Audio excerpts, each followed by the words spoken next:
গত কয়েকদিন থেকেই ইরানের পারমাণবিক অস্ত্র ইস্যুতে সরগরম বৈশ্বিক রাজনীতি, বিশেষত নবনির্বাচিত মার্কিন প্রেসিডেন্ট ডোনাল্ড ট্রাম্পের হোয়াইট হাউসে দায়িত্ব নেয়াকে কেন্দ্র করে মধ্যপ্রাচ্যের পরিস্থিতি এখন আলোচনার কেন্দ্রবিন্দুতে।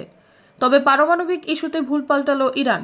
দেশটির প্রেসিডেন্ট মাসুদ পেজেশকিয়ানের নতুন বার্তায় অবাক বিশ্ব। পারমাণবিক অস্ত্র পর্যবেক্ষণে কাজ করা আন্তর্জাতিক আণবিক সংস্থার দাবি, তেহরান পারমাণবিক অস্ত্র বানাতে বিশুদ্ধ ইউরেনিয়াম মজুদ বাড়িয়েছে। সাধারণত ইউরেনিয়ামের বিশুদ্ধতার মাত্রা 90% হলে সেটি দিয়ে পারমাণবিক অস্ত্র তৈরি করা যায়, আর এটি মজুত করার পথে এগোচ্ছে ইরান, এমন সংখ্যা সংস্থাটির প্রধান রাফাল গ্রোসির। যদিও তেহরানের দাবি শান্তিপূর্ণ কর্মসূচির জন্যই ইউরেনিয়ামের উপস্থিতি বাড়াচ্ছে ইরান। মার্কিনীদের সেই সংখ্যায় কিছুটা স্বস্তি ফেরালেন ইরানের প্রেসিডেন্ট মাসুদ পেজেশকিয়ান।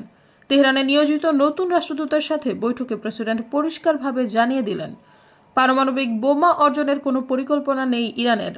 আর এর মূল কারণ দেশটির সর্বোচ্চ ধর্মীয় নেতা আয়াতুল্লাহ আল খামেনির ধর্মীয় দৃষ্টিকোণ।